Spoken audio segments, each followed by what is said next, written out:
Alright, Amazon just changed their requirements for third-party sellers, which is going to be you and me and resellers. Basically anybody who's not Amazon who's selling on the platform. And they probably sent you an email that you might have ignored. So let's go through exactly what these changes are and what you have to do about it if you want to continue selling on Amazon in good standing and make sure that your business or even just yourself as a sole proprietor are covered in the case of anything bad happening on Amazon, which unfortunately is definitely a possibility. So in this video, we're just going to walk step through everything that this email says and then what their website says and then what you have to do about it. If you're new to the channel, my name is Anthony. I sell on Amazon in order to buy back time so that I can actually pursue passions in my life and my businesses. And I want to help as many people as I can do the same thing with their life and their money. So let's get into this real quick. So this is what the email headline is going to be, which doesn't make a lot of sense because I would think that it would have something to do with insurance. It just says expanding A to Z guarantees to protect customers and sellers. So if we open this up real quick, we're just going to say, dear selling partner, and then it's just going to go over everything. Basically, Amazon is giving us the story that they have A to Z guarantees on Amazon, which is just the way that they protect their customers. And normally you and I will worry about this in terms of like refunds. They get a refund for any problem and then they can ship the item back, and if they don't, Amazon will reimburse you as a third-party seller. This isn't actually in regards to that, which makes this a little bit confusing of a headline, expanding A to Z guarantees to protect customers and sellers, because I thought that that would have to do with getting refunds, but it's actually a little bit more intense than that. The email just gives the basic breakdown of everything, but if you click through this link right here, it'll pull you to a page over on Amazon's own website. This will have the whole release on it. So I've highlighted a bunch of different parts and a bunch of different tabs, as you can see,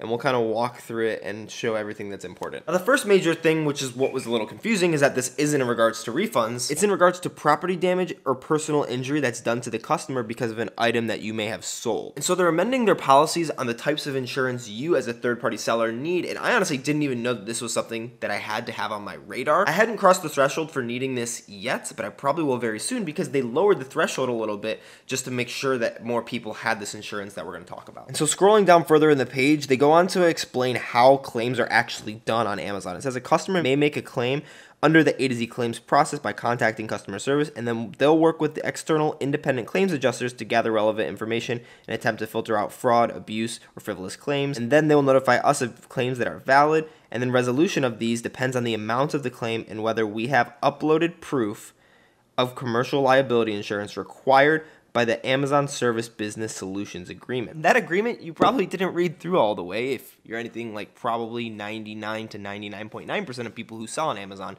it's just one of those terms of service things, which you might read some of or maybe even most of it, but you probably won't get through all of it just because there's a lot of stuff there. And I normally like to look into these type of things, but I still didn't even know that this was a requirement. But I pulled up the business agreement, and you could just click right here as well if you haven't already pulled it up, which I don't know why you would have. But if you scroll down through the whole agreement in subpoint 9. See, this is a massive agreement. Most people aren't going to read that, but in subpoint 9, it talks about insurance, and it says, if the gross proceeds of your transactions exceed the applicable insurance threshold during each month over any period of 3 consecutive months, or otherwise if requested by us, then within 30 days or thereafter, you must get commercial, general, umbrella, or excess liability insurance with limits per occurrence in excess of $1 million is basically what's going to say. And you have to add Amazon, their affiliates, and assignees as additional insured parties. Now that threshold is $10,000. At least that's what it is now. But it used to be that you need 3 consecutive months where you sell gross sales of $10,000, which is about $334 a day, we'll say. And if you sell that much over a given month, 3 times in a row,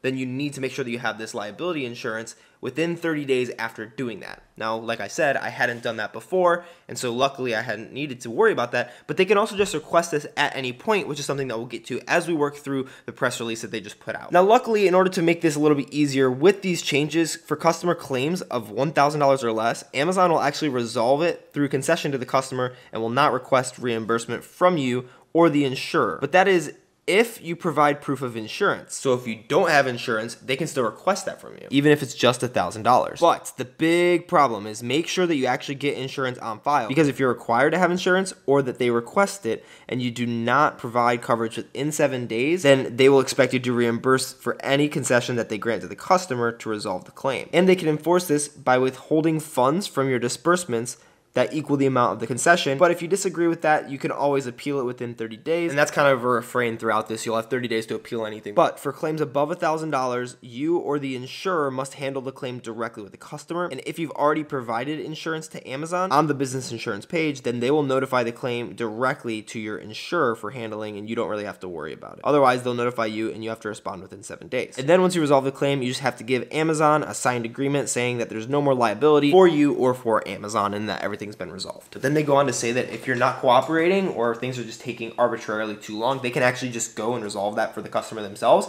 and then they'll come after you for whatever resolution was given, you and your insurance, and so then you'll have to deal with it that way, which you just don't ever have happen. But hopefully none of this is ever even anything you have to worry about. It's just good stuff to know. And that's a lot of the important information on the general release, but who does this apply to and what are some of the FAQs, and they get into that here as well. The first important question I thought was, does the A to Z claims process expose you to any additional liability? And essentially, no, it doesn't. You're exposed to liability as somebody who sells on the internet anyways, just by the law. This is just how they deal with those laws. And so who actually needs to have this insurance? And this is one of the main things that's changing and why I didn't have to worry about this before, but I probably will now. And it's that effective September 1st, 2021, so next month, once you reach $10,000 in gross proceeds in any month, you're required under your selling agreement with Amazon to carry commercial liability insurance with limits of at least $1 million in the aggregate and name Amazon as an additional insured. But if you don't even kind of know where to go from there, especially because this is going to make it so a lot more people actually have to get this insurance, Amazon has set up a way for you to do this. I'll walk through that as well towards the end of the video. But they have a network of insurance providers who have agreed to work with Amazon through the A to Z claims process, and you don't need to use this network. You can use whatever insurance you want, but note that whoever you obtain insurance from, Amazon might give them information about your sales history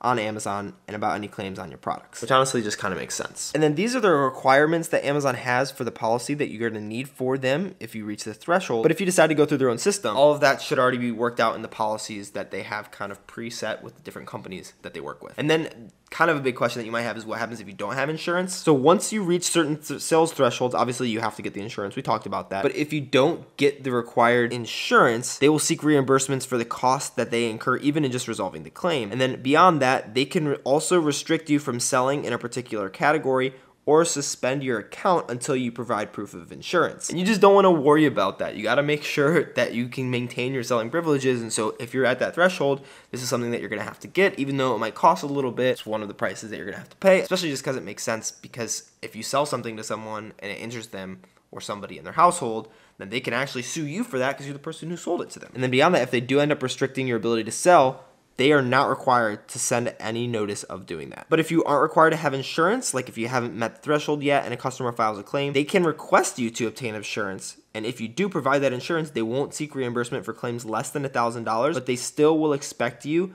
to reimburse for any claims more than $1,000. And to me, that means that even if I'm not at that threshold, but I'm potentially close, I would still want to get that insurance because I don't want to have to be coming out of pocket for a claim. It's not necessarily a likely scenario that something like that will happen, but especially depending on the type of products that you sell, even if you sell only a couple things, if it's like topicals or something that can easily be swallowed by children and it's a toy or something, I just would want to be more careful than that. All right, so where do you go to provide proof of this insurance, and how do you actually obtain insurance through Amazon's platform? It's pretty simple. All you have to do is come up over here into settings, and you can either just directly click settings or click account info. And once you click it, it'll pull up a new page. And on this page, it's going to have all of your just general information. And right down here in business information, you're going to have business insurance. Once you click on business insurance, it's going to pull up a new page that shows how you get insurance through Amazon.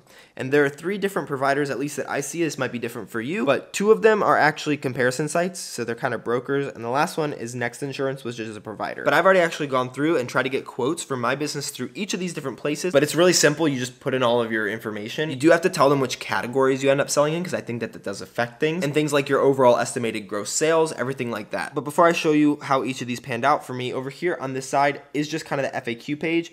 And this is also, again, where you're going to see the requirements for the insurance if you can't go through any of these. And so the first one I pulled up was this Simply Business one. Essentially, I went through the whole thing and it says, thank you, we appreciate you taking the time to answer our questions. And they're using the info to try to provide me with a quote. And I'll get an email or a call. So I'm just waiting on that, but while I am waiting, then they even say that here, you can return to the Amazon Seller Central page and try an alternate insurance partner. So I did. I went back to the Amazon Seller Central page, and I tried Bold Penguin because that is a way cooler name than Simply Business.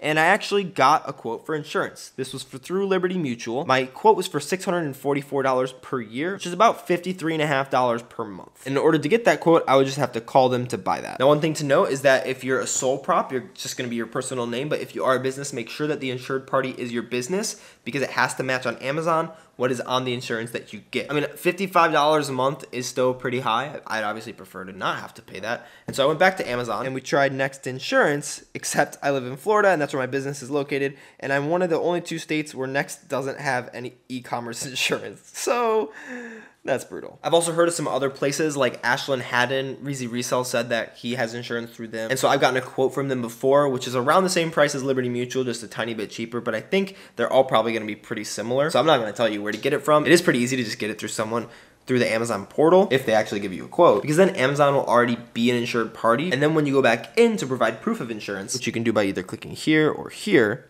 you can click this little box that says that you bought insurance from Amazon Insurance Accelerator participant. And I don't know if that does anything special, but it feels nice to be able to check off that box. Real quick as well, if you have any questions while you're doing that process, there's actually a Seller Central forum that they've opened up. They said they're closing it in about 5 days, and then they'll go back through and answer all these questions. So since you don't need to get insurance until September 1st, 2020, even if you do meet this initial threshold, you're able to wait a couple days if you have some questions that are unanswered there. One of them being that there's something called a waiver of subrogation that I had to answer yes or no if I wanted it in my policy. And I didn't quite know exactly, but that's one of the questions someone else answered. So in a couple days, Amazon's going to come through and actually answer that. If you're trying to reach that threshold where you actually will need this insurance, watch this video in order to get started sourcing. Watch this video to ship stuff into Amazon. With this video to figure out how to reprice my items to sell more, and because there's a giveaway in that that's still running for another week. Hope this helps. Peace.